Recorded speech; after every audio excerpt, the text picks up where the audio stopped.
Well, well, well, look who's here. How dare you attempt to lure my son like that? A girl from the countryside, lacking a proper education, dares to envision marrying into my family? Do you genuinely believe that someone who works as a hired dishwasher, stuck at the sink all day, can become my daughter-in-law? Can you explain to me what you bring to my son's life that justifies him throwing away his promising future for you? Hello, Skylar. I'm a bit confused. We only just met for the first time. Why do you hold such animosity towards me? Besides, I only came to greet you as Kai's girlfriend and never mentioned anything about marriage. Also, it's true that I work as a dishwasher, but is that something to be ashamed of? I earn my own money, enough to sustain myself. There's no need to belittle and insult me like this, is there? Oh, you still have the audacity to be here and preach about life? How dare you be so disrespectful to me? Who granted you permission to address me like that? Refer to me as Miss Johnson and show me the respect I deserve. What an uneducated girl you are. Are you actually proud of your menial job? How much do you earn in a month? Is it sufficient to indulge my son in the lavish lifestyle he deserves? Or is it the other way around? Are you still asking my son for money to cater to your own needs? Of course. Looking at the outfit you're wearing today, it must have drained a considerable amount of my son's bank account, right? Let me tell you, my son might be blinded by your facade and fail to see your scheme to exploit him for his wealth. But I'm different. You won't deceive me so easily. I apologize, Miss Johnson. I must have misunderstood when we first met. You did indicate that it was fine to call you Skylar. However, there appears to be a miscommunication. Since the time I've known Kai, never once have I asked him for gifts or money. And this dress I'm wearing, it's a birthday gift from him. You're such a naive girl. I only said that you could call me Skylar because I believed you hailed from a well-off family, or at least held a respectable job. Discovering that your parents are simply farmers doesn't change my opinion of you as a mere working-class individual. Oh, I see. You're a dreamy country girl, aspiring to find a handsome and charming guy in the city, right? You plan to gradually take over my son's possessions, the entire house, and eventually bring your parents here while kicking me to the curb, don't you? I've figured it out now. And that dress you're donning is the proof, isn't it? I'm having trouble grasping your point. Why would I resort to such deceitful tactics? While it's true that my family isn't swimming in wealth, my parents always emphasize kindness and decency. Moreover, the idea of relocating to this bustling city has never crossed my parents' minds. So your concerns and somewhat delusional assumptions are unfounded. In reciprocation for the dress Kai gave me, I used half of my monthly wages to purchase him a fine watch. A fine watch, you say? Do you think I'm a fool? I'm certain it's just a discarded timepiece you stumbled upon and got fixed for a few bucks. Or maybe you even pilfered it from customers at your restaurant. I know money-driven girls like you would surely opt for the cheapest options. You claim I'm concocting scenarios and weaving tales. Who do you think you're fooling? I discerned your conniving plan when I heard the story of how you first met my son. How on earth could such a coincidence exist? What are you even talking about? I never buy low-quality items for Kai, and I certainly don't steal from anyone. And as for that incident when Kai was attacked and robbed in the alley, it was genuinely coincidental that I was there. Is that so? Then tell me the whole story. Because Kai only mentioned that you were the one who rescued him from the robbery. At first, I felt gratitude. But as I've come to know you better, I can't shake the feeling that this might have been some sort of setup. You see, part of my job as a dishwasher includes taking out the trash at the end of the day. On that day, while doing my usual routine, I overheard cries for help and sounds of a struggle coming from the end of the alley. Despite being scared, I felt that not intervening could lead to someone's death. So, I played a recording of police sirens and carried my pepper spray with me. Thankfully, the robbers were frightened off by the sounds and ran away. Then I called an ambulance for the man. He was still conscious when he got into the ambulance and explained that he was working away from home, and he didn't want to worry his mom, so he requested my assistance in getting to the hospital. Kai truly is a dutiful son. But why didn't you leave once you took him to the hospital? Why did you stay around, so Kai could see you? Kai had lost consciousness due to the injuries, including a blow to his head that caused bleeding. The hospital was short on blood, and since I have type O blood, I chose to donate to help Kai. Plus, he needed someone familiar during a minor surgery, so I had to claim to be his girlfriend. Considering he had no one else by his side, I couldn't simply abandon him. Thus I stayed and cared for him for several days. Ah, now I see it all. It's all part of your scheme, isn't it? There were no real robbers. They were your accomplices. You targeted my son, knowing he was about to be promoted to company director. Hearing that Kai frequently visits your restaurant and interacts with clients there, you realized he earned a substantial amount of money, making him a prime target. So, you orchestrated a plan. You hired thugs to stage an attack, posing as robbers, and you were lurking nearby. Then swooped in, pretending to rescue Kai. You used his hospital stay to manipulate him, pretending to be caring and sweet, and eventually made him fall in love with you, didn't you? I'm utterly baffled by your accusations. I can't even fathom what you're talking about. Crafty as a fox, aren't you? If I hadn't seen through your deceitful plan today, what else might have you done to ensnare my son? Were you planning to trap him, get him drunk, manipulate him into impregnating you so you could force me into adopting a grandchild? Let me be clear, you better stay away from my son. I won't allow you to set foot in this house again. Miss Johnson, I've tried to be patient and respectful, considering your role as my boyfriend's mother and your status as an adult. However, there comes a point where I can't tolerate baseless accusations and disrespect any longer. I never intended to get close to Kai with any ulterior motives. Everything I've done for him was out of simple kindness, something anyone would do in the same situation. I've never probed into Kai's work or financial situation because I love him for who he is, not his possessions. I implore you to stop belittling and demeaning me. You're not my parents, and you have no right to lecture me like this. You're such a wicked girl. How dare you raise your voice and insult me like this? Weren't you taught even the most basic manners by your parents? I can't believe my son is so blindly in love with you, refusing to end this relationship no matter how much I advise him.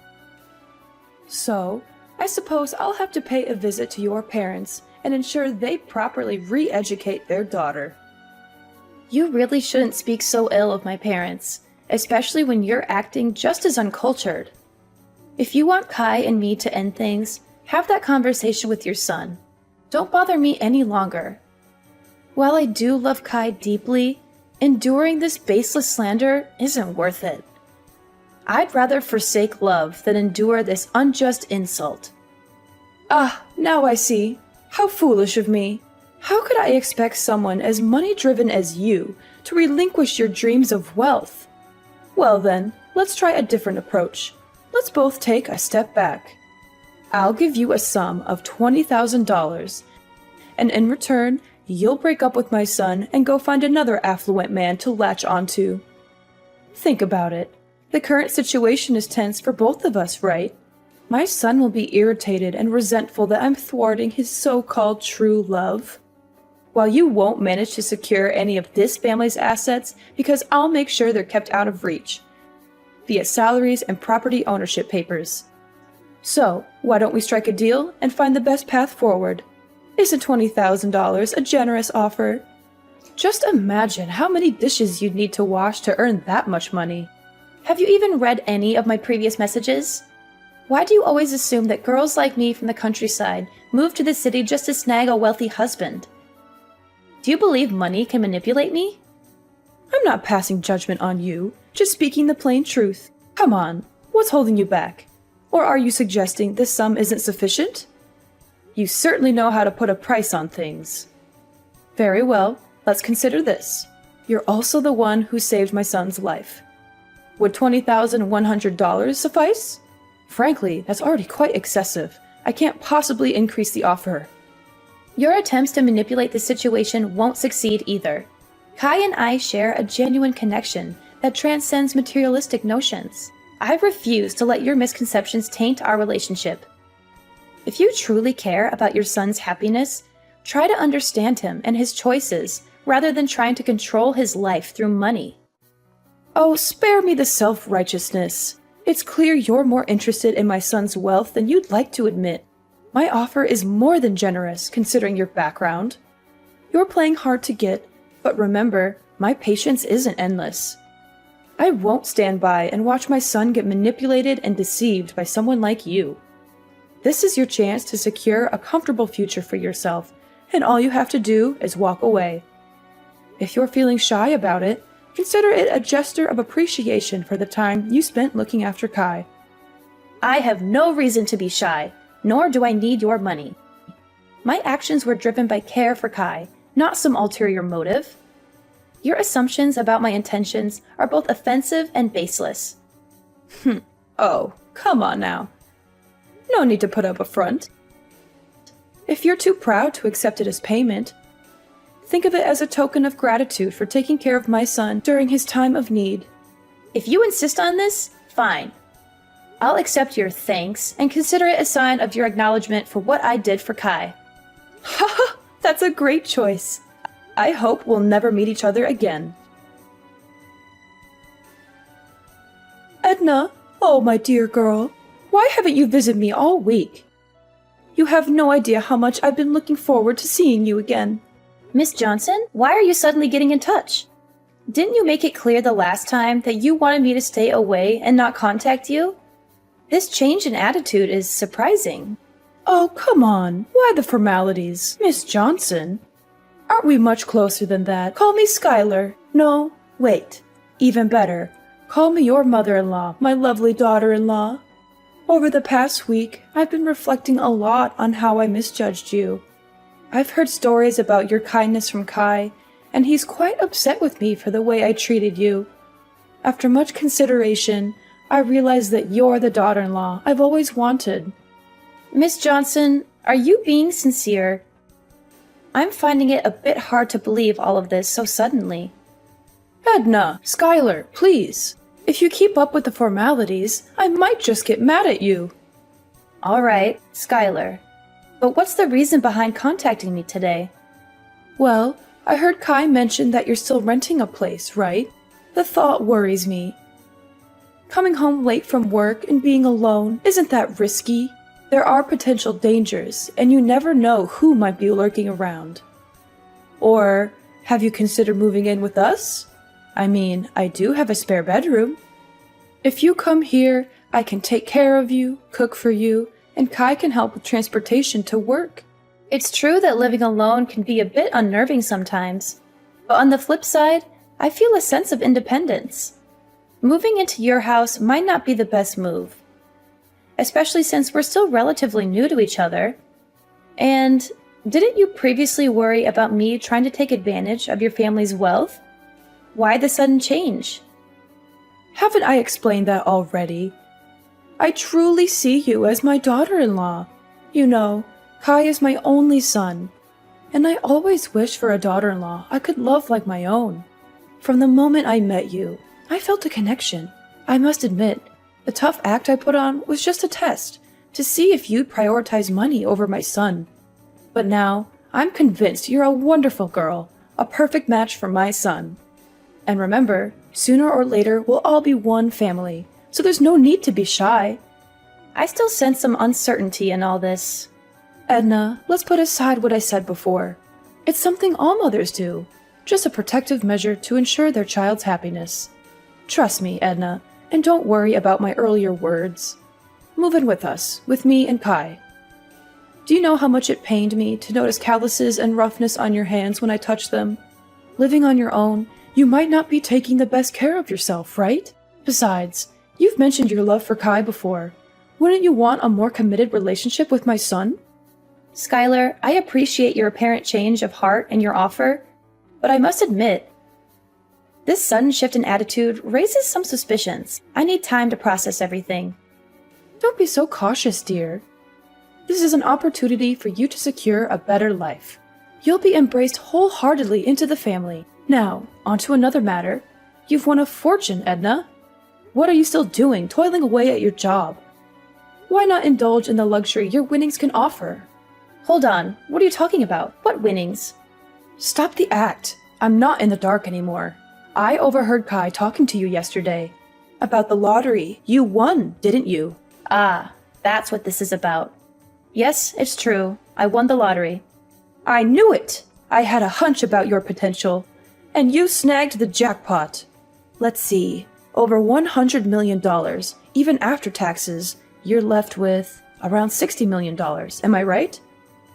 Incredible. That sum could secure a lavish life for my son and me. So, have you collected your winnings? Not yet. I'm planning to do that this weekend. I thought I'd use part of it to treat Kai to a special meal. A special meal with hundreds of millions? You're more frugal than I thought. So what's the plan for the rest? Self-indulgence? Or will you consider getting something for me, your prospective mother-in-law? I hadn't quite considered that angle. In that case, yes, I can allocate half of the winnings to you, as a gesture of appreciation for acknowledging my relationship with Kai. Half, huh? That's fascinating. Half of $60 million, around $30 million? Astonishing! What am I going to do with all that wealth? Edna, you truly are shaping up to be a valuable future daughter-in-law. Wait, $30 million? That doesn't make sense to me. Save your excuses. You said you'd give me half of the winnings. And half is $30 million. But let's not get sidetracked. Why aren't you claiming your prize immediately? I have my eye on a list of luxury items that are calling my name. It's a dream come true. Shopping without a care about the bill. Skylar, could you please pause and listen to me for a moment? Edna, I'm swamped right now. If you have something to say, can it wait? I've got shopping dates with friends, and I need to relish this newfound shopping spree. Anyway, don't forget to move in. That way I can keep my eyes on your lottery ticket. Catch you later. And once you have the winnings, just transfer the amount to me as promised. Skylar, please wait. Listen to me. Skylar? Where are you? Edna, I'm starting to lose my patience. Why haven't you moved into my house yet? Did you run off with that winning ticket of yours? Skylar, I've thought it through. I don't think it's very reasonable to move into your house. So I decided to move to a new apartment. You don't have to worry about me. This apartment is very safe and also very close to where I work. You have to move back to my house immediately. You're a scheming woman. When you have nothing, you cling to my son, do everything to please me. So now that you've won the jackpot, have you already started giving up your acquaintance with me? Or is it that you have money now, so you despise my family? Unacceptable. I see through your game now. You must be regretting that promise you made to split the money with me. That's it, isn't it? You're hiding, hoping to avoid your commitment. No, Skylar, you're misunderstanding. I didn't even second guess it. I don't mean to despise or shirk that promise. Actually, I just finished claiming my reward and was about to text you. Oh, really? My lovely, beautiful daughter-in-law. Do you know how long I've been waiting for you? Hurry up and transfer the money to me. Do you know how much I was looking forward to it? I even made a deposit to buy a supercar and a villa. And to celebrate, I even booked tickets to invite my friends to travel to Europe. Tomorrow is the day to pay the remaining debts. But fortunately, my lovely daughter-in-law has already transferred the money to me. A life of wealth and fame is about to come to me. Oh, I don't think you can do that much with just $300. I have already transferred the money to you. You can check if you have received it. Oh, of course, it will do many things. That's an amount that even in my dreams, I never thought I'd get. Oh, wait, Edna, you seem to have made a mistake here. You were supposed to give me $30 million, not 300. Looks like you missed a few zeros already. Give me my money back now. Ah, I see. Or is it because the bank doesn't let you transfer such a large amount at once, so you have to split it up into so many transfers? If so, why don't you just give me a few $1,000s for such a meager amount? Actually, I transferred the exact amount I promised to give you, didn't I? half of the winnings. That's $300. But why do you keep mentioning $30 million? How do I have such a large amount of money to transfer to you? Oh, this must be a joke, right? Edna, you're not a funny person because this joke isn't funny. If you're smart, then give me the money I deserve before I get mad and get all the money back. You were supposed to give me $30 million, not $300. I'm not getting it, Skylar. Who told you I won the jackpot? Skylar, I never claimed to have won the jackpot. Yes, I won the lottery, but it was a consolation prize, not millions. And after deducting the taxes and other fees, I only got $600. Are you serious? You've got to be kidding me. Edna, you won the jackpot. A fortune worth millions of dollars, and you're telling me you only received $600? Oh, I understand. You want to monopolize that money alone. So you lied about getting that little amount, right? You really are a spoiled girl. How dare you lie to an adult like that? I won't let you monopolize that award alone. Hurry up and give all the money you won. After all, that ticket was originally mine. I'm sure you used the money I gave you to get away from my son to buy a lottery ticket. At first, I felt sorry for you because you were so poor, so I lovingly gave you half of the reward. But now I realize you are the one who took that money and ran away alone. If that's the case, then I will not give you any more, but will get all the money you won. You're being a bit unreasonable, Skylar. The money you gave me, I have already transferred it all to Kai because he said he wanted to invest in something, so he needed money. And since I don't need that money, I don't want to keep it either. Oh, now you're trying to twist the story. I've had enough of your lies, Edna. Just give me the money you owe me right now. Ugh, I've already spent all my money. And now creditors are calling, texting, and even coming to my house, knocking on my door asking for money. Stupid people indeed. How dare they mess with me? Don't they know that I'm about to become a millionaire? Stop hiding it. Quickly give me the $60 million. Skylar, I really don't understand what you're talking about. Which creditor are you referring to? No time for your game. I borrowed money from loan sharks and mortgaged the house for $2 million in advance to buy luxury items, thinking you had tens of millions of dollars. I spent all that money thinking you will pay me back once you get your winnings.